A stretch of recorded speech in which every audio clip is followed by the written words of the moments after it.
ਤੁਹਾਡੇ ਉੱਤੇ ਇੱਕ ਕੁਝ ਲੋਕਾਂ ਦਾ ਇਹ ਕਹਿਣਾ ਹੈ ਕਿ ਜਦੋਂ ਸਰੂਪ ਲਾਪਤਾ ਹੋਏ ਉਦੋਂ ਕਿਤੇ ਨਾ ਕਿਤੇ ਅਣਗਹਿਲੀ ਵਰਤੀ ਗਈ, ਤੁਸੀਂ ਮੌਕੇ ਤੇ ਪਹੁੰਚੇ ਨਹੀਂ, ਤੁਹਾਡੇ ਬਿਆਨ ਵੀ ਉੱਥੇ ਤੁਸੀਂ ਦੇ ਕੇ ਆਏ ਉਹ नहीं देखो, वो एक सज्जन ने एक वीडियो क्लिप पाया आप सैल्फ रिकॉर्डेड, उन्होंने उस गल की जानकारी नहीं है।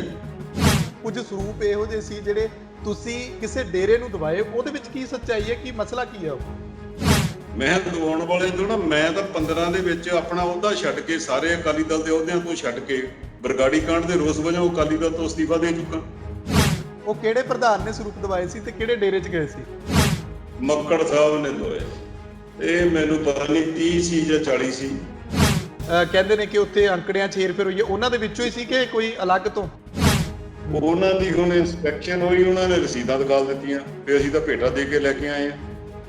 ਤੁਸੀਂ ਉੱਥੇ ਬਿਆਨ ਦੇ ਕੇ ਆਏ ਹੋ ਕਿ ਗੁਰਦੁਆਰਾ ਰਾਮਸਰ ਸਾਹਿਬ ਸਰੂਪਾਂ ਦਾ ਜਦੋਂ ਅਗਨ ਭੇਟ ਹੋਏ ਤਾਂ ਉਸ ਤੋਂ ਕਈ ਘੰਟਿਆਂ ਬਾਅਦ ਤੁਸੀਂ ਉੱਥੇ ਪਹੁੰਚੇ, ਉਹਦਾ ਵੀ ਡਿਫਰੈਂਸ ਦੇ ਉੱਤੇ ਵੀ ਸਵਾਲ ਉੱਠਦੇ ਨੇ ਕਿ ਤੁਸੀਂ ਇੰਨਾ ਲੇਟ ਕਿਉਂ ਪਹੁੰਚੇ?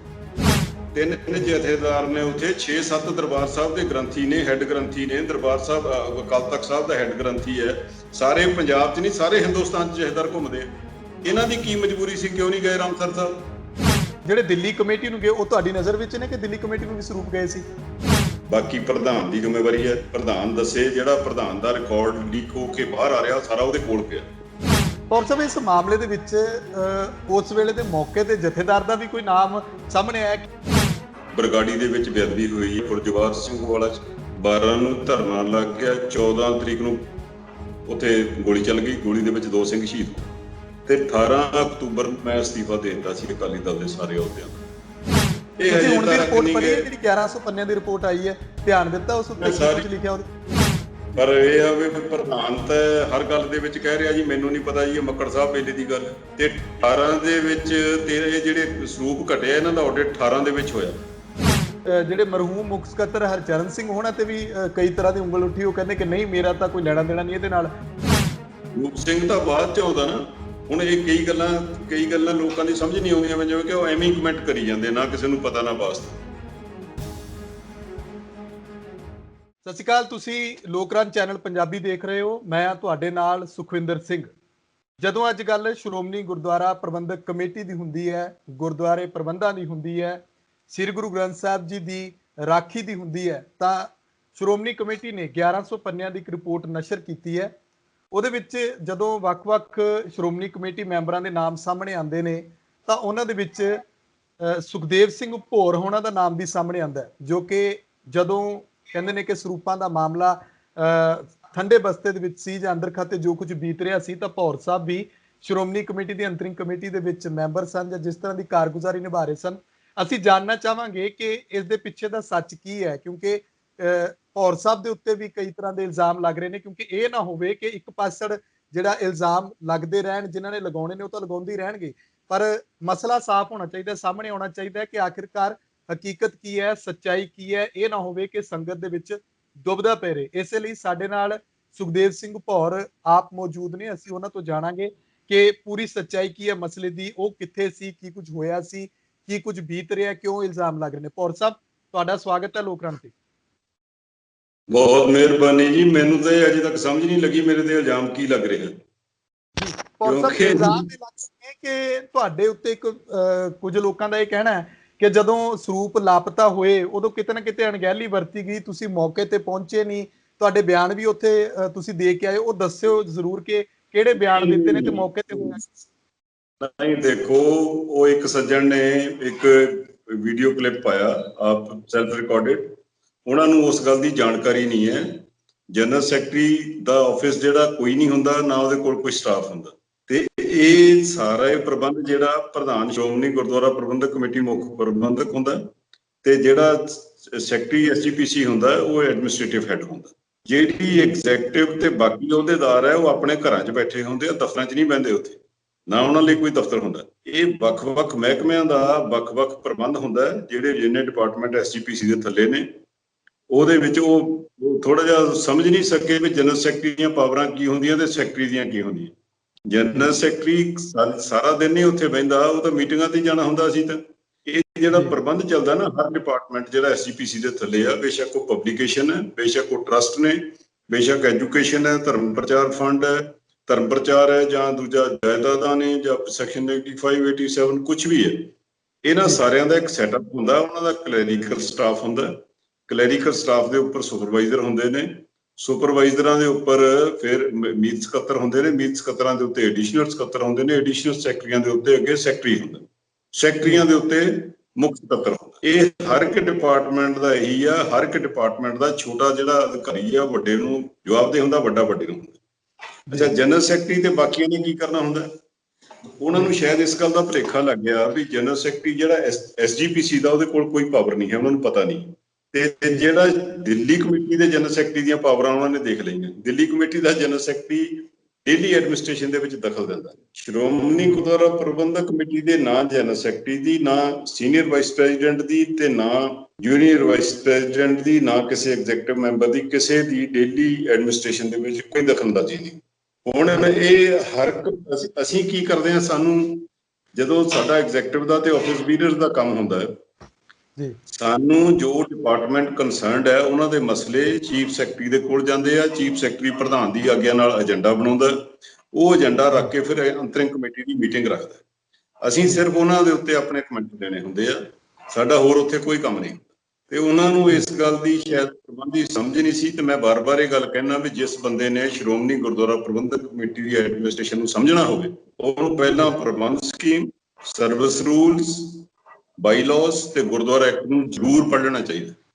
ਜੀ ਜੀ ਪੌਰ ਸਾਹਿਬ, ਇੱਕ ਇਹ ਜਾਣਕਾਰੀ ਦਿਓ, ਤੁਹਾਡੇ ਤੇ ਹੋਰ ਵੀ ਇਲਜ਼ਾਮ ਲੱਗਦੇ ਆ ਰਹੇ ਨੇ। ਅਸੀਂ ਇਸ ਕਰਕੇ ਤੁਹਾਡੇ ਤੋਂ ਤਾਂ ਹੀ ਤੁਹਾਡੇ ਤੱਕ ਪਹੁੰਚੇ ਹਾਂ ਤਾਂ ਕਿ ਸੰਗਤ ਨੂੰ ਪਤਾ ਲੱਗ ਸਕੇ। ਇਹ ਨਾ ਹੋਵੇ ਕੋਈ ਕਿਸੇ ਨੂੰ ਵੀ ਦੋਸ਼ੀ ਠਹਿਰਾ ਦੇ, ਭਾਵੇਂ ਉਹ ਤੁਹਾਡੇ ਤੇ ਉਂਗਲ ਚੁੱਕੇ ਜਾਂ ਪ੍ਰਧਾਨ ਸਾਹਿਬ ਤੇ ਚੁੱਕੇ ਜਾਂ ਸ਼੍ਰੋਮਣੀ ਕਮੇਟੀ ਦੇ ਕਿਸੇ ਵੀ ਮੁਲਾਜ਼ਮ ਤੇ ਚੁੱਕੇ ਜਿਨ੍ਹਾਂ ਦਾ ਨਾਮ ਉਹਦੇ ਵਿੱਚ ਆਇਆ। ਗੱਲ ਇਹ ਕਹਿੰਦੇ ਕਿ ਜਿਹੜੇ ਕੁਝ ਸਰੂਪ ਇਹੋ ਜਿਹੇ ਸੀ ਜਿਹੜੇ ਤੁਸੀਂ ਕਿਸੇ ਡੇਰੇ ਨੂੰ ਦਵਾਏ, ਉਹਦੇ ਵਿੱਚ ਕੀ ਸੱਚਾਈ ਹੈ? ਕੀ ਮਸਲਾ ਕੀ ਹੈ ਉਹ? ਮੈਂ ਇੱਕ ਵੀ ਸਰੂਪ ਅੱਜ ਤੱਕ ਨਹੀਂ ਦਵਾਇਆ, ਨਾ ਕਿਸੇ ਡੇਰੇ ਨੂੰ, ਨਾ ਮੇਰੇ ਕਹੇ ਤੇ। ਮੈਂ ਤੇ ਬਾਰ-ਬਾਰ ਇਹ ਰੌਲਾ ਪਾ ਰਿਹਾ ਵੀ ਸ਼੍ਰੋਮਣੀ ਗੁਰਦੁਆਰਾ ਪ੍ਰਬੰਧਕ ਕਮੇਟੀ ਦਾ ਪ੍ਰਧਾਨ ਕੀ ਕਰ ਰਿਹਾ। ਸਾਰਾ ਰਿਕਾਰਡ ਉਹਦੇ ਕੋਲ ਹੈ, ਉਹਨੂੰ ਦੱਸਣਾ ਚਾਹੀਦਾ ਵੀ ਕਿਹੜਾ ਸਰੂਪ ਕਿਹਦੇ ਕਹੇ ਤੇ ਕਿਹਨੂੰ ਦਿੱਤਾ।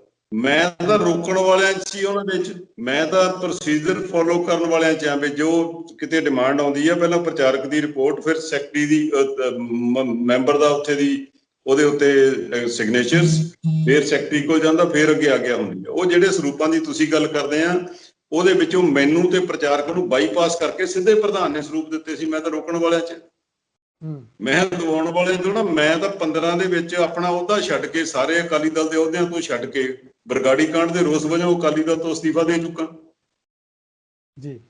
ਉਹ ਕਿਹੜੇ ਪ੍ਰਧਾਨ ਨੇ ਸਰੂਪ ਦਵਾਏ ਸੀ? ਹਾਂਜੀ, ਉਹ ਕਿਹੜੇ ਪ੍ਰਧਾਨ ਨੇ ਸਰੂਪ ਦਵਾਏ ਸੀ ਤੇ ਕਿਹੜੇ ਡੇਰੇ 'ਚ ਗਏ ਸੀ? ਮੱਕੜ ਸਾਹਿਬ ਨੇ ਦਵਾਏ ਜੀ। ਤੇ ਕਿੰਨੇ ਸਰੂਪ ਸੀ? ਕਿਹੜੇ ਡੇਰੇ 'ਚ ਗਏ ਸੀ? ਇਹ ਮੈਨੂੰ ਪਤਾ ਨਹੀਂ, 30 ਸੀ ਜਾਂ 40 ਸੀ, ਇੰਨੇ ਕੁ ਸੀਗੇ। ਮਤਲਬ ਸਾਰਾ ਸਿਸਟਮ ਬਾਈਪਾਸ ਕਰਕੇ ਦਿੱਤੇ ਸੀ ਜੀ। ਇਹ ਉਹੀ ਸਰੂਪ ਸੀਗੇ ਜਿਹੜੇ ਹੁਣ ਕਹਿੰਦੇ ਨੇ ਕਿ ਉੱਥੇ ਅੰਕੜਿਆਂ 'ਚ ਹੇਰ ਫੇਰ ਹੋਈ ਹੈ, ਉਹਨਾਂ ਦੇ ਵਿੱਚੋਂ ਹੀ ਸੀ ਕਿ ਕੋਈ ਅਲੱਗ ਤੋਂ? ਇਹ ਤਾਂ ਹਜੇ ਕਿਸੇ ਨੂੰ ਪਤਾ ਹੀ ਨਹੀਂ ਕਿਹੜੇ ਸਰੂਪ ਸੀ ਕਿਹੜੇ ਨਹੀਂ ਸੀ। ਉਹ ਤਾਂ ਇੱਕ ਰੂਟੀਨ ਦਾ ਕੰਮ ਸੀਗਾ। ਉਹਨਾਂ ਨੇ ਜਿਹੜੇ ਉਹ ਅਸਥਾਨ ਵਾਲੇ ਆ, ਉਹਨਾਂ ਨੇ ਸਰੂਪਾਂ ਦੀ ਮੰਗ ਕੀਤੀ, ਪਰ ਉਹਨਾਂ ਨੇ ਜਿਹੜਾ ਪ੍ਰੋਸੀਜਰ ਸੀ ਉਹਨੂੰ ਫੋਲੋ ਨਾ ਕਰਦਿਆਂ ਹੋਇਆ ਸਿੱਧੇ ਹੀ ਪ੍ਰਧਾਨ ਤੋਂ ਆਗਿਆ ਕਰਾ ਲਈ। ਉਹਨਾਂ ਦੀ ਹੁਣ ਇੰਸਪੈਕਸ਼ਨ ਹੋਈ, ਉਹਨਾਂ ਨੇ ਰਸੀਦਾਂ ਦਿਖਾ ਦਿੱਤੀਆਂ ਵੀ ਅਸੀਂ ਤਾਂ ਭੇਟਾ ਦੇ ਕੇ ਲੈ ਕੇ ਆਏ ਹਾਂ। ਗੱਲ ਇਹ ਨਹੀਂ ਹੈ ਵੀ ਭੇਟਾ ਤਹਿਤ ਦਿੱਤੇ ਜਾਂ ਭੇਟਾ ਤਹਿਤ ਦਿੱਤੇ, ਗਲਤ ਹੈ ਜੀ। ਉਹ ਪ੍ਰੋਸੀਜਰ ਨੂੰ ਫੋਲੋ ਨਹੀਂ ਸੀ ਕੀਤਾ ਗਿਆ ਜੀ।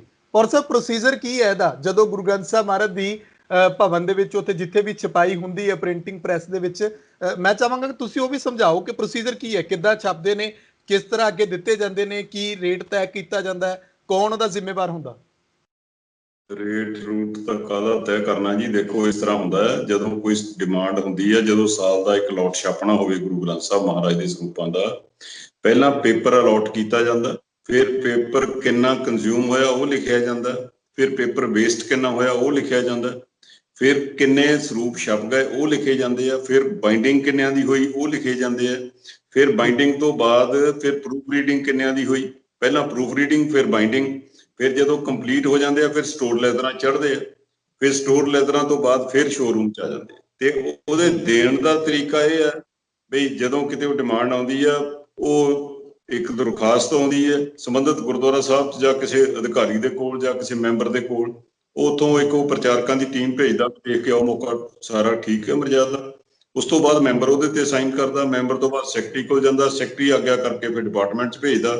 ਫਿਰ 5 ਬੰਦੇ ਚਾਹੀਦੇ ਐਟਲੀਸਟ ਲੈ ਕੇ ਆਉਣ ਵਾਲੇ, 5 ਗੁਰਸਿੱਖ ਜਿਨ੍ਹਾਂ ਕੋਲ ਪੀੜਾ ਹੋਵੇ, ਚੌਰ ਸਾਹਿਬ ਹੋਣ, ਗੱਡੀ ਵਧੀਆ ਹੋਵੇ, ਉਹ ਜਾ ਕੇ ਫਿਰ ਲੈ ਆਉਂਦੇ ਜੀ। ਠੀਕ ਹੈ। ਇਸ ਤੋਂ ਇਲਾਵਾ ਇੱਕ ਹੋਰ ਗੱਲ ਇਹ ਹੈ, ਕਹਿੰਦੇ ਤੁਸੀਂ ਉੱਥੇ ਬਿਆਨ ਦੇ ਕੇ ਆਏ ਹੋ ਕਿ ਗੁਰਦੁਆਰਾ ਰਾਮਸਰ ਸਾਹਿਬ ਸਰੂਪਾਂ ਦਾ ਜਦੋਂ ਅਗਨ ਭੇਟ ਹੋਏ ਤਾਂ ਉਸ ਤੋਂ ਕਈ ਘੰਟਿਆਂ ਬਾਅਦ ਤੁਸੀਂ ਉੱਥੇ ਪਹੁੰਚੇ। ਉਹਦਾ ਵੀ ਡਿਫਰੈਂਸ ਦੇ ਉੱਤੇ ਵੀ ਸਵਾਲ ਉੱਠਦੇ ਨੇ ਕਿ ਤੁਸੀਂ ਇੰਨਾ ਲੇਟ ਕਿਉਂ ਪਹੁੰਚੇ।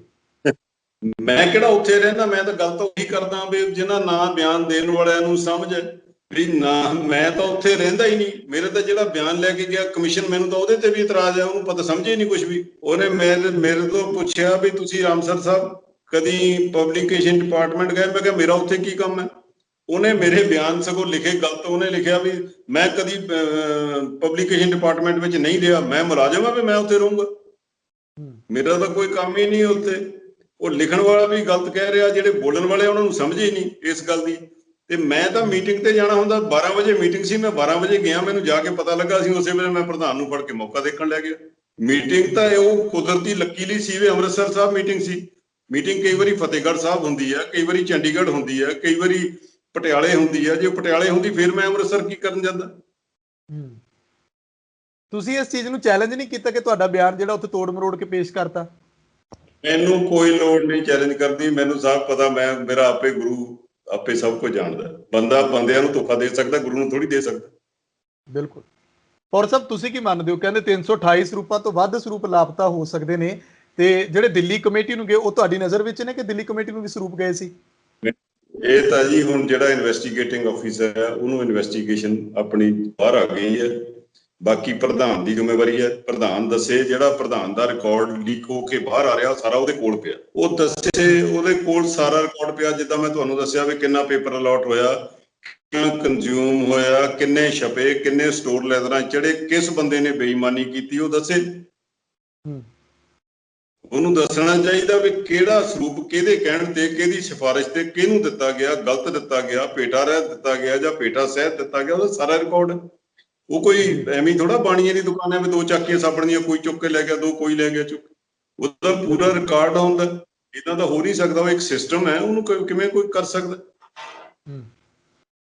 ਔਰ ਸਭ ਇਸ ਮਾਮਲੇ ਦੇ ਵਿੱਚ ਉਸ ਵੇਲੇ ਦੇ ਮੌਕੇ ਦੇ ਜਥੇਦਾਰ ਦਾ ਵੀ ਕੋਈ ਨਾਮ ਸਾਹਮਣੇ ਆਇਆ ਕਿ ਉਹਨਾਂ ਦੀ ਵੀ ਤਾਂ ਜ਼ਿੰਮੇਵਾਰੀ ਬਣਦੀ ਸੀ ਕਿ ਇੰਨਾ ਵੱਡਾ ਭਾਣਾ ਵਾਪਰ ਗਿਆ ਤੇ ਉਹ ਕੋਈ ਕਾਰਵਾਈ ਨਹੀਂ ਕਰ ਸਕੇ। ਇੰਨੇ ਸਾਲਾਂ ਬਾਅਦ ਸਭ ਕੁਝ ਸਾਹਮਣੇ ਆਇਆ ਤੇ ਹੁਣ ਜਿਹੜਾ ਉਹ ਤਨਖਾਹੀਆ ਕਰਾਰ ਦਿੱਤਾ ਗਿਆ ਜਾਂ ਉਹਨਾਂ ਨੂੰ ਸਜ਼ਾਵਾਂ ਧਾਰਮਿਕ ਜਿਹੜਾ ਪੱਖ ਤੋਂ ਉਹਨਾਂ ਨੂੰ ਜਿਹੜਾ ਝਾੜੂ ਲਾਉਣ ਦੀ ਸੇਵਾ ਕਿਸੇ ਨੂੰ ਲਾਈ ਗਈ। ਦੇਖੋ, ਪਹਿਲਾਂ ਪਿਛਲੀ ਗੱਲ ਨੂੰ ਸਮਝੋ। 12 ਤਰੀਕ ਨੂੰ ਬਰਗਾੜੀ ਦੇ ਵਿੱਚ ਬੇਅਦਬੀ ਹੋਈ ਗੁਰਜਵਾਰ ਸਿੰਘ ਵਾਲਾ 'ਚ, 12 ਨੂੰ ਧਰਨਾ ਲੱਗ ਗਿਆ, 14 ਤਰੀਕ ਨੂੰ ਉੱਥੇ ਗੋਲੀ ਚੱਲ ਗਈ, ਗੋਲੀ ਦੇ ਵਿੱਚ 2 ਸਿੰਘ ਸ਼ਹੀਦ ਹੋਏ ਤੇ 18 ਅਕਤੂਬਰ ਨੂੰ ਮੈਂ ਅਸਤੀਫਾ ਦੇ ਦਿੱਤਾ ਸੀ ਅਕਾਲੀ ਦਲ ਦੇ ਸਾਰੇ ਅਹੁਦਿਆਂ ਤੋਂ। 18 ਅਕਤੂਬਰ 2015। ਅੱਛਾ, ਹੁਣ ਦੂਜੀ ਗੱਲ ਇਹ ਆਉਂਦੀ ਹੈ ਬਈ ਇਹ ਤਾਂ ਕੌਮ ਪੁੱਛੇ ਨਾ, ਜਥੇਦਾਰਾਂ ਨੂੰ, ਅਕਾਲੀਆਂ ਨੂੰ ਪੁੱਛੇ, ਅਕਾਲੀ ਦਲ ਦੀ ਉਸ ਵੇਲੇ ਦੀ ਸਰਕਾਰ ਨੂੰ ਪੁੱਛੇ ਵੀ ਤੁਸੀਂ ਬਰਗਾੜੀ ਕੋਈ ਅਥਰੂ ਕੇਰਨ ਵੀ ਨਹੀਂ ਗਿਆ, ਕਿਉਂ ਨਹੀਂ ਗਏ? ਜਿਹੜੇ ਲੋਕ ਬਰਗਾੜੀ ਨਹੀਂ ਮੌਕਾ ਦੇਖਣ ਗਏ ਉਹ ਰਾਮਸਰ ਸਾਹਿਬ ਕਿਵੇਂ ਆ ਜਾਂਦੇ? 3 ਜਥੇਦਾਰ ਨੇ ਉੱਥੇ, 6-7 ਦਰਬਾਰ ਸਾਹਿਬ ਦੇ ਗ੍ਰੰਥੀ ਨੇ, ਹੈੱਡ ਗ੍ਰੰਥੀ ਨੇ। ਦਰਬਾਰ ਸਾਹਿਬ ਅਕਾਲ ਤਖਤ ਸਾਹਿਬ ਦਾ ਹੈੱਡ ਗ੍ਰੰਥੀ ਹੈ। ਸਾਰੇ ਪੰਜਾਬ 'ਚ ਨਹੀਂ, ਸਾਰੇ ਹਿੰਦੁਸਤਾਨ 'ਚ ਜਥੇਦਾਰ ਘੁੰਮਦੇ। ਇਹਨਾਂ ਦੀ ਕੀ ਮਜਬੂਰੀ ਸੀ, ਕਿਉਂ ਨਹੀਂ ਗਏ ਰਾਮਸਰ ਸਾਹਿਬ? ਬਿਲਕੁਲ, ਕਿਉਂ ਮੌਕਾ ਦੇਖਣ ਗਏ? ਅਸੀਂ ਤਾਂ ਵਿਰੋਧੀ ਧਿਰ 'ਚ ਸੀਗੇ, ਮੈਂ ਤਾਂ ਅਸਤੀਫਾ ਦੇ ਚੁੱਕਾ ਸੀ ਅਕਾਲੀ ਦਲ ਤੋਂ, ਮੈਂ ਤਾਂ ਵਿਰੋਧੀ ਧਿਰ 'ਚ ਹੋਣ ਦੇ ਬਾਵਜੂਦ ਵੀ ਨਾਲ ਲੈ ਕੇ ਪ੍ਰਧਾਨ ਨੂੰ ਗਿਆ ਵੀ ਮੈਨੂੰ ਮੌਕਾ ਦਿਖਾ ਲਓ।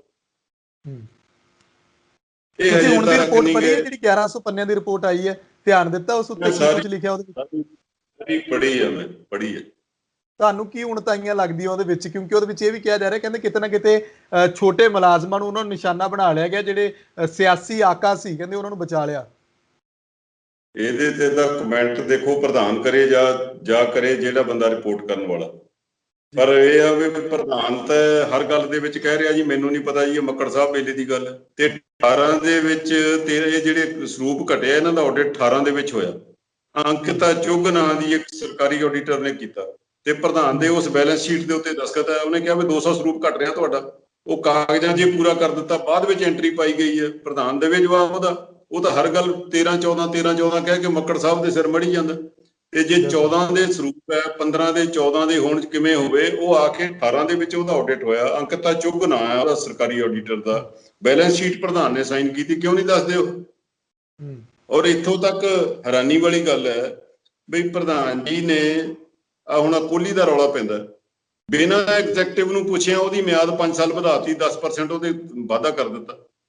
ਐਗਜ਼ੈਕਟਿਵ ਲੜੀ, ਉਹਨਾਂ ਨੇ 5% ਕੀਤਾ 10 ਦੀ ਬਜਾਏ। ਇਹ ਗੱਲ ਇਹ ਕਿਉਂ ਨਹੀਂ ਦੱਸੀਆਂ ਜਾਂਦੀਆਂ? ਜੇ 18 ਚ ਆਡਿਟ ਹੋਇਆ, 18 ਦੇ ਵਿੱਚ ਉਹਨੇ ਕਮੈਂਟ ਕਰ ਦਿੱਤਾ ਵੀ 200 ਸਰੂਪ ਘਟਦੇ ਨੇ, ਬਾਅਦ ਦੇ ਵਿੱਚ ਇਹਨਾਂ ਨੇ ਪਿੱਛੋਂ ਲੈਦਰਾਂ ਚੁੱਕ ਕੇ ਉਦਾਂ ਹੀ ਪਾ ਦਿੱਤੇ, ਤੇ ਫਿਰ 18 ਦੀ ਜ਼ਿੰਮੇਵਾਰੀ ਕਿਹਦੀ ਹੈ? 18 ਚ ਤਾਂ ਲੌਂਗੋਵਾਲ ਸਾਹਿਬ ਪ੍ਰਧਾਨ ਸੀ।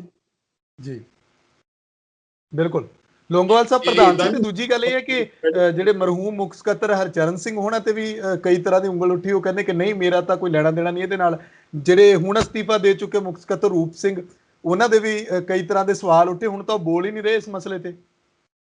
ਨਹੀਂ, ਰੂਪ ਸਿੰਘ ਦੀ ਗੱਲ ਹੋਰ ਹੈ। ਦੇਖੋ, ਹਰਚਰਨ ਸਿੰਘ ਦਾ ਤਾਂ ਉਸ ਵੇਲੇ ਉਹ ਚੀਫ ਸੈਕਟਰੀ ਸੀ, ਸਾਰੀ ਐਗਜ਼ੈਕਟਿਵ ਦੇ ਫੈਸਲੇ ਉਹਨਾਂ ਨੇ ਲਾਗੂ ਕਰਾਉਣੇ ਸੀ। ਉਹਨਾਂ ਦਾ ਫਰਜ਼ ਹੈ, ਉਹਨਾਂ ਦਾ ਕਾਨੂੰਨ ਮੁਤਾਬਕ ਉਹਨਾਂ ਨੂੰ ਡਿਊਟੀ ਹੈ ਵੀ ਜੋ ਐਗਜ਼ੈਕਟਿਵ ਫੈਸਲੇ ਕਰਦੀ ਕਰਾਵੇ। ਅਸੀਂ ਹੁਣ ਕਮੇਟੀ ਦੀ ਰਿਪੋਰਟ ਦਿੱਤੀ ਸੀ ਉਸ ਵੇਲੇ ਵੀ ਇੱਥੇ ਮਕੈਨੀਕਲ ਵੈਂਟੀਲੇਸ਼ਨ ਲਾਓ, ਸਮੋਕ ਸੈਂਸਰ ਲਾਓ, ਇੱਥੇ CCTV ਲਾਓ, ਇੱਥੇ ਜਿਹੜੇ ਫਾਇਰ ਸੈਂਸਰ ਲਾਓ, ਸਾਰਾ ਕੁਝ ਦਿੱਤਾ ਸੀ। ਉਹਦੇ ਤੇ ਅਮਲ ਕਿਹਨੇ ਕਰਾਉਣਾ ਸੀ? ਉਹ 3 ਸਾਲ ਰਹੇ, ਬਾਅਦ ਚੋਂ ਕਿਉਂ ਨਹੀਂ ਕਰਾਇਆ? ਰੂਪ ਸਿੰਘ ਤਾਂ ਬਾਅਦ ਚ ਆਉਂਦਾ ਨਾ। ਹੁਣ ਇਹ ਕਈ ਗੱਲਾਂ ਲੋਕਾਂ ਦੀ ਸਮਝ ਨਹੀਂ ਆਉਂਦੀਆਂ, ਜਿਵੇਂ ਕਿ ਉਹ ਐਵੇਂ ਹੀ ਕਮੈਂਟ ਕਰੀ ਜਾਂਦੇ, ਨਾ ਕਿਸੇ ਨੂੰ ਪਤਾ ਨਾ ਵਾਸਤਾ। ਹੁਣ ਇੱਕ ਚਿੱਠੀ ਲਈ ਫਿਰਦੇ ਆ ਜੀ, ਆ ਦੇਖੋ ਜੀ, ਉਹਨੇ ਜਿਹੜਾ ਕਮਲਜੀਤ ਸਿੰਘ ਹੈ ਜੀ, ਇਹ 65 ਸਰੂਪ ਹੋਰ ਸੀਗੇ ਜੀ, ਉਹ ਚਿੱਠੀ ਬਣਾਈ ਜਾਂਦੇ। ਉਹ ਆਫਿਸ ਨੋਟ ਹੈ, ਉਹ 16 ਦੇ ਸਰੂਪ ਘਟੇ 16 ਦੇ ਵਿੱਚ, ਤੇ ਉਹ 20 ਦੇ ਵਿੱਚ ਆਫਿਸ ਨੋਟ ਲੈ ਕੇ ਆਉਂਦਾ। ਉਹ 4 ਸਾਲ ਕੀ ਕਰਦਾ ਰਿਹਾ? ਉਹਦਾ ਸਿਰਫ ਕਵਰ ਅਪ ਐਕਸ਼ਨ ਹੈ ਵੀ ਇਹ ਜਿਹੜੇ ਘਟਦੇ ਆ ਇਹਨਾਂ ਨੂੰ ਸੜਿਆਂ 'ਚ ਪਾ ਦਿਓ। ਉਹ ਹੁਣ ਜੇ ਉਹ 65 ਸਰੂਪਾਂ ਦੀ ਚਿੱਠੀ ਲੈ ਕੇ, ਜਿਹਨੂੰ ਕਹਿੰਦੇ ਚਿੱਠੀ ਹੈ, ਉਹ ਆਫਿਸ ਨੋਟ ਲੈ ਕੇ ਆਉਂਦਾ ਚੀਫ ਸੈਕਟਰੀ ਦੇ ਕੋਲ ਵੀ ਜੀ ਆਹ ਸਰੂਪ ਅਗਨ ਭੇਟ ਹੋ ਗਏ, ਇਹਨਾਂ ਨੂੰ ਰਾਈਟ ਆਫ ਕਰਨੀ। ਉਹ ਨਾ ਤਾਂ ਪਹਿਲਾਂ 14 ਦਾ ਉਹਨੇ ਕਰਾਏ ਨਹੀਂ, ਤੇ 4 ਸਾਲ ਬਾਅਦ ਉਹਨੂੰ ਚੇਤਾ ਆਇਆ। ਉਹ ਸਾਰਾ ਹੀ ਝੂਠ ਬੋਲ ਰਿਹਾ। ਝੂਠ ਦੀ ਕੋਈ ਬੁਨਿਆਦ ਹੁੰਦੀ ਹੈ? ਕਮਲਜੀਤ ਸਿੰਘ ਝੂਠ ਬੋਲ ਰਿਹਾ, ਜਿੰਨੇ ਸਾਰੇ ਖੁਲਾਸੇ ਕੀਤੇ ਇਸ ਬਾਰੇ। ਤੇ ਹੋਰ ਕੌਣ ਬੋਲ ਰਿਹਾ ਜੀ? ਜਦੋਂ ਸਟਾਕ ਉਹਦੇ ਕੋਲੋਂ ਘਟਿਆ, ਸਟਾਕ ਤਾਂ ਉਹਨੇ ਮੇਨਟੇਨ ਕਰਨਾ ਸੀ ਜੀ। ਕੋਈ ਜ਼ਮੀਨ ਅਸਮਾਨ ਤੇ ਖਾ ਨਹੀਂ ਗਿਆ, ਲੈ ਕੇ ਤਾਂ ਸਿੰਘ ਹੀ ਗਏ ਆ। ਔਰ ਸਾਹਿਬ, ਤੁਸੀਂ ਇਹ ਗੱਲ ਮੰਨਦੇ ਨਹੀਂ, ਜੇ ਕਮਲਜੀਤ ਸਿੰਘ ਇਹ ਖੁਲਾਸੇ ਨਾ ਕਰਦੇ, ਨਾ ਬਾਹਰ ਆ ਕੇ ਦੱਸਦੇ, ਤਾਂ ਸ਼ਾਇਦ ਇੰਨਾ ਵੱਡਾ ਨਹੀਂ ਸੀ ਪਤਾ ਲੱਗਣਾ ਕਿ ਕੀ ਕੁਝ ਕਰ ਦਿੱਤਾ ਇਹਨਾਂ ਨੇ। ਬਾਹਰ ਕਿਸੇ ਨੇ ਆ ਕੇ ਨਹੀਂ ਦੱਸਿਆ। ਉਹ ਰਿਟਾਇਰ ਹੋਣ ਲੱਗਾ ਸੀ, ਜਦੋਂ ਉਹਦੇ ਕੋਲੋਂ ਦੂਜੇ ਨੇ ਚਾਰਜ ਲੈਣਾ ਸੀ, ਉਹ ਕਹਿੰਦਾ ਮੈਨੂੰ ਸਟੋਰ ਚੈੱਕ ਕਰਾ। ਸਟੋਰ ਦੇ ਵਿੱਚ ਪੂਰੇ ਨਹੀਂ ਹੋਏ, ਉਹਦੇ ਪੈਸੇ ਕੱਟ ਹੋਣੇ ਸੀ, ਤਾਂ ਉਹ ਲੱਗਾ ਬੋਲਣ। ਪਰ ਜੇ ਉਹ ਨਾ ਬੋਲਦਾ ਤਾਂ ਇੰਨਾ ਵੱਡਾ ਕਿੱਦਾਂ ਪਤਾ ਲੱਗਦਾ ਭੌਰ ਸਾਹਿਬ? ਤਾਂ ਮੈਂ ਤੁਹਾਨੂੰ ਦੱਸ ਕੇ ਹਟਿਆ ਵੀ 18 ਦੇ ਆਡਿਟ ਦੇ ਵਿੱਚ ਹੀ ਆ ਗਿਆ।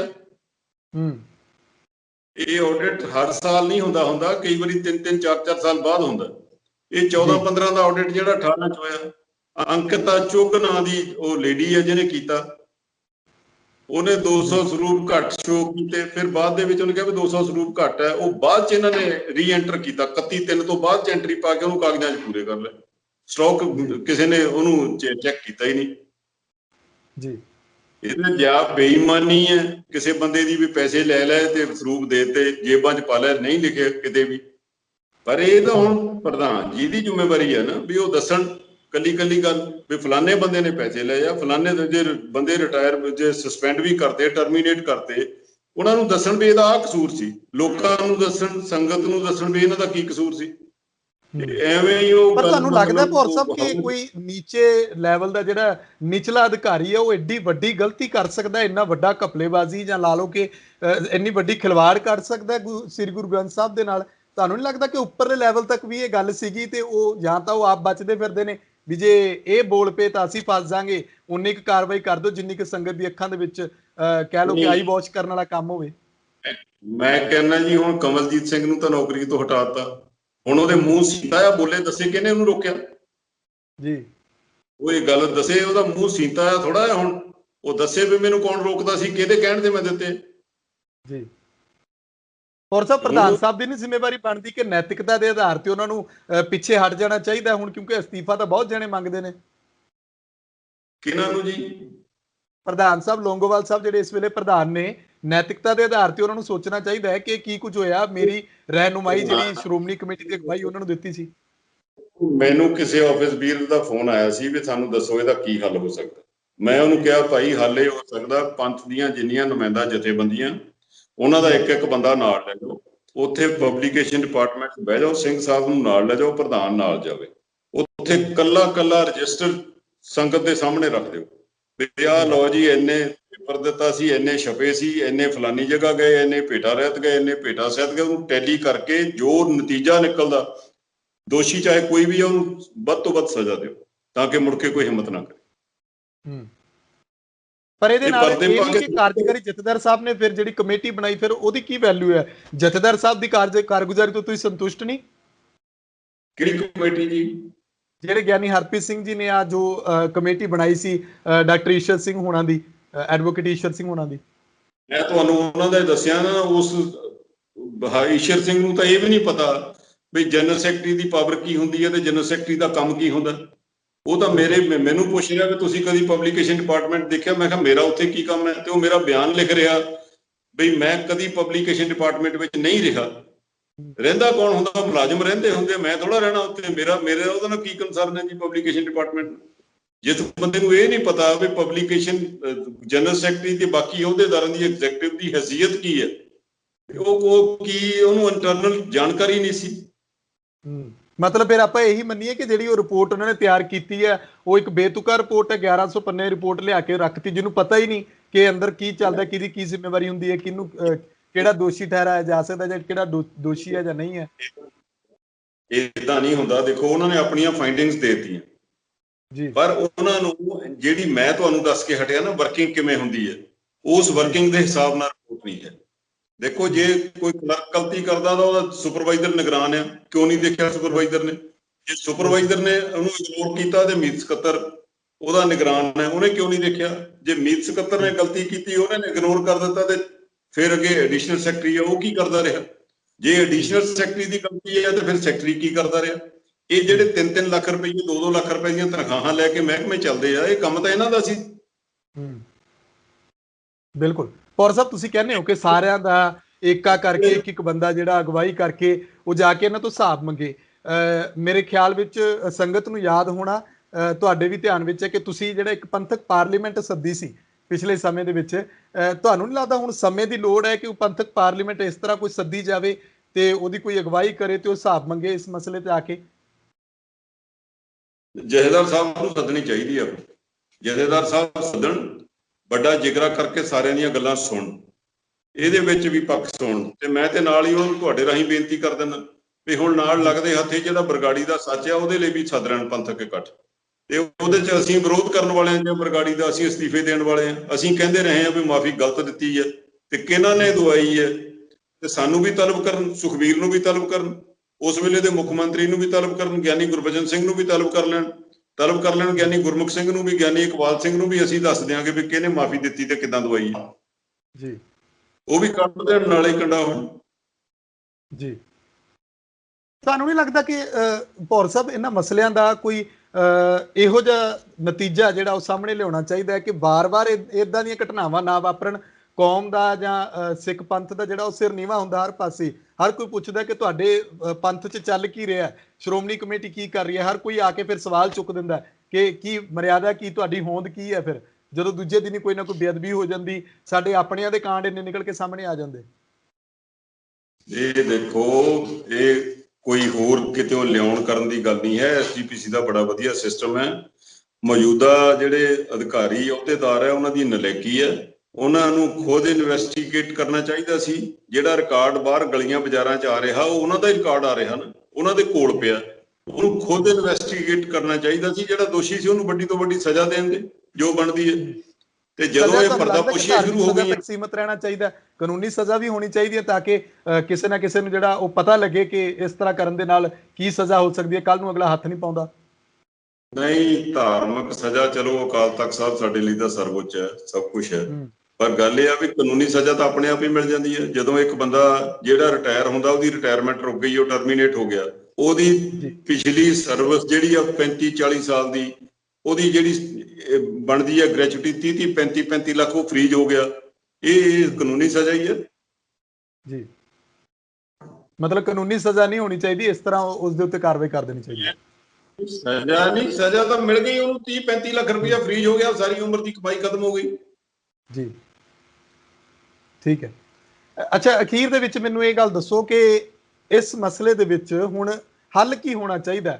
ਮੋਰਚਾ ਲਾਈ ਬੈਠੇ ਨੇ ਉੱਥੇ, ਮੋਰਚਿਆਂ ਦੀ ਕੋਈ ਗੱਲ ਨਹੀਂ ਸੁਣਦਾ, ਨਾ ਤਾਂ ਉੱਥੇ ਤੱਕ ਕੋਈ ਪਹੁੰਚ ਕੀਤੀ ਜਾ ਰਹੀ ਹੈ। ਸ਼੍ਰੋਮਣੀ ਕਮੇਟੀ ਤੇ ਇਲਜ਼ਾਮ ਲੱਗ ਰਹੇ ਨੇ ਕਿ ਉਹ ਹਲੇ ਵੀ ਉੱਥੇ ਕਹਿੰਦੇ ਵੱਡੇ ਵੱਡੇ ਸਪੀਕਰ ਲਾਏ ਜਾ ਰਹੇ ਨੇ। ਜਥੇਦਾਰ ਸਾਹਿਬ ਤੇ ਉਂਗਲਾਂ ਉੱਠਦੀਆਂ ਨੇ ਕਿ ਜਥੇਦਾਰ ਸਾਹਿਬ ਕਿਉਂ ਨਹੀਂ ਸੀਰੀਅਸ ਲੈਂਦੇ ਇਸ ਮਸਲੇ ਨੂੰ। ਨਹੀਂ, ਇਹ ਤਾਂ ਹੁਣ ਦੇਖੋ, ਜੇ ਉੱਥੇ ਬੈਠੇ ਆ ਜਾਂ ਪ੍ਰਧਾਨ ਤਸੱਲੀ ਕਰਾਵੇ ਜਾਂ ਜਥੇਦਾਰ ਤਸੱਲੀ ਕਰਾਵੇ। ਉਹ ਜਿਹੜੇ ਬੈਠੇ ਆ ਉਹ ਕੋਈ ਉੱਥੇ ਕੋਈ ਆਟਾ ਦਾਲ ਮੰਗਣ ਤਾਂ ਨਹੀਂ ਬੈਠੇ, ਉਹ ਗੁਰੂ ਗ੍ਰੰਥ ਸਾਹਿਬ ਦੇ ਸਰੂਪਾਂ ਦਾ ਹਿਸਾਬ ਮੰਗਣ ਲਈ ਬੈਠੇ ਆ, ਉਹਨਾਂ ਦੀ ਤਸੱਲੀ ਹੋਣੀ ਚਾਹੀਦੀ ਹੈ ਜੀ। ਤੇ ਜਿਹੜੀਆਂ ਹੁਣ ਤੁਹਾਨੂੰ ਲੱਗਦਾ ਕਿ ਅਗਲੇ ਸਮੇਂ ਦੇ ਵਿੱਚ ਸ਼੍ਰੋਮਣੀ ਕਮੇਟੀ ਦੀਆਂ ਚੋਣਾਂ ਹੋਣ ਜਾ ਰਹੀਆਂ ਨੇ, ਇਸ਼ਾਰਾ ਤਾਂ ਉਧਰ ਹੀ ਹੈ ਕਿ ਐਸਐਸ ਸਾਰੋਂ ਸਾਹਿਬ ਨੂੰ ਜਿਹੜਾ ਨਿਯੁਕਤ ਕਰ ਦਿੱਤਾ ਗਿਆ, ਤੇ ਉਹਦੇ ਵਿੱਚ ਤੁਸੀਂ ਅੱਗੇ ਵੱਧ ਕੇ ਕੋਈ ਆਪਣੇ ਵੱਲੋਂ ਤੁਸੀਂ ਕੋਈ ਏਜੰਡਾ ਲੈ ਕੇ ਆ ਰਹੇ ਹੋ ਕਿ ਸ਼੍ਰੋਮਣੀ ਕਮੇਟੀ ਚੋਣਾਂ ਦੇ ਵਿੱਚ ਲੜੋਗੇ? ਅਜੇ ਪਹਿਲਾ ਪ੍ਰੋਗਰਾਮ ਤਾਂ ਅਨਾਉਂਸ ਹੋਵੇ, ਅਜੇ ਤਾਂ ਕੋਈ ਇਲੈਕਸ਼ਨ ਪ੍ਰੋਗਰਾਮ ਹੀ ਨਹੀਂ ਅਨਾਉਂਸ ਹੋਇਆ। ਅਜੇ ਤਾਂ ਸਿਰਫ ਇਲੈਕਸ਼ਨ ਕਮਿਸ਼ਨ ਲੱਗਾ ਤੇ ਉਹਦਾ ਅਜੇ ਤਾਂ ਬਹੁਤ ਲੰਬਾ ਸਫ਼ਰ ਹੈ ਉਹਦਾ। ਜੀ ਜੀ, ਸ਼ੁਕਰੀਆ, ਧੰਨਵਾਦ ਭੌਰ ਸਾਹਿਬ, ਸਾਨੂੰ ਸਮਾਂ ਦੇਣ ਦੇ ਲਈ। ਬੜਾ ਹੀ ਕੀਮਤੀ ਸਮਾਂ ਤੁਸੀਂ ਆਪਣਾ ਸਾਨੂੰ ਦਿੱਤਾ। ਸਾਡੇ ਨਾਲ ਸ਼੍ਰੋਮਣੀ ਗੁਰਦੁਆਰਾ ਪ੍ਰਬੰਧਕ ਕਮੇਟੀ ਦੇ ਵਿੱਚ ਵੱਡੇ ਅਹੁਦਿਆਂ ਤੇ ਤਾਇਨਾਤ ਰਹੇ ਸੁਖਦੇਵ ਸਿੰਘ ਭੌਰ ਸਾਹਿਬ ਮੌਜੂਦ ਸਨ। ਭੌਰ ਸਾਹਿਬ ਨੇ ਬੜੀ ਬੇਬਾਕੀ ਦੇ ਨਾਲ ਆਪਣੀ ਗੱਲ ਰੱਖੀ ਹੈ, ਰੱਖਣੀ ਵੀ ਚਾਹੀਦੀ ਹੈ, ਕਿਉਂਕਿ ਕੌਮ ਦੇ ਵਿੱਚ ਦੁਬਿਧਾ ਪੈਦਾ ਹੁੰਦੀ ਹੈ ਕਿ ਇਹ ਮਸਲਾ ਜਿਹੜਾ ਹੈ ਕਿਉਂ ਕੌਮ ਦੇ ਵਿੱਚ ਉਲਝਦਾ ਜਾ ਰਿਹਾ ਹੈ, ਇਸ ਦਾ ਹੱਲ ਕਿਉਂ ਨਹੀਂ ਨਿਕਲਦਾ, ਪਾਵਨ ਸਰੂਪ ਕਿੱਥੇ ਨੇ, ਕਿਉਂ ਉਹਨਾਂ ਨੂੰ ਇੱਧਰ ਉੱਧਰ ਕੀਤਾ ਗਿਆ। ਲਗਾਤਾਰ ਜਿਹੜੇ ਇਲਜ਼ਾਮ ਜਿਹੜੇ ਨੇ ਇੱਧਰੋਂ ਉੱਧਰੋਂ ਉੱਠਦੇ ਸੀ, ਭੌਰ ਸਾਹਿਬ ਤੇ ਲੱਗਦੇ ਸੀ, ਭੌਰ ਸਾਹਿਬ ਨੇ ਉਹਦਾ ਜਵਾਬ ਦੇ ਦਿੱਤਾ। ਉਮੀਦ ਹੈ ਕਿ ਜਿਹੜੀ ਲੋਕਾਂ ਦੀ ਜਾਂ ਸੰਗਤ ਦੀ ਸੰਤੁਸ਼ਟੀ ਹੋਵੇਗੀ। ਮੈਨੂੰ ਸੁਖਵਿੰਦਰ ਸਿੰਘ ਨੂੰ ਇਜਾਜ਼ਤ ਦਿਓ, ਤੁਸੀਂ ਆਪਣੇ ਵਿਚਾਰ ਕਮੈਂਟ ਕਰਕੇ ਰੱਖ ਸਕਦੇ ਹੋ। ਲੋਕਰਾਜ ਚੈਨਲ ਪੰਜਾਬੀ ਨੂੰ ਸਬਸਕ੍ਰਾਈਬ ਕਰੋ। ਧੰਨਵਾਦ। ਇਲਜ਼ਾਮ ਲਾਉਣ ਵਾਲਿਆਂ ਦਾ ਜਿਹੜਾ ਜੋਰ ਲੱਗਦਾ, ਜ਼ਿਆਦਾ ਪੜ੍ਹ ਕੇ ਇਲਜ਼ਾਮ ਲਾਉਣ ਦੇਖਣ, ਪਹਿਲਾਂ ਉਹਨਾਂ ਨੂੰ ਅਸਲੀਅਤ ਪਤਾ ਹੋਵੇ ਫਿਰ ਤੇ ਇਲਜ਼ਾਮ ਕੋਈ ਇਲਜ਼ਾਮ ਹੁੰਦਾ। ਜੇ ਐਵੇਂ ਹੀ ਕਰੀ ਜਾਣਾ ਤੇ ਫਿਰ ਉਹਦਾ ਕੋਈ ਮਤਲਬ ਨਹੀਂ। ਮੈਂ ਤਾਂ ਕਹਿੰਦਾ ਉਹਨਾਂ ਨੂੰ ਵੀ ਸੱਦ ਲਓ, ਮੈਨੂੰ ਚੈਨਲ ਤੇ ਬਿਠਾ ਲਓ, ਤੋਂ ਬਰਾਬਰ ਬਹਿ ਕੇ ਮੈਂ ਦੱਸ ਦਿੰਦਾ ਉਹਨਾਂ ਨੂੰ। ਜੀ, ਭੌਰ ਸਾਹਿਬ ਰੱਖਣੀ ਚਾਹੀਦੀ ਹੈ ਪਹਿਲਾਂ ਤੁਹਾਡੇ ਸਿੱਧਾ ਸਾਹਮਣੇ ਬਿਠਾ ਕੇ ਅਸੀਂ ਇਸ ਮਸਲੇ ਦੇ ਉੱਤੇ ਜਿਹੜੀ ਉਹ ਇੱਕ ਹੱਲ ਜਿਹੜਾ ਉਹ ਮੁਕੰਮਲ ਤੌਰ ਤੇ ਲੈ ਕੇ ਆਈਏ। ਧੰਨਵਾਦ।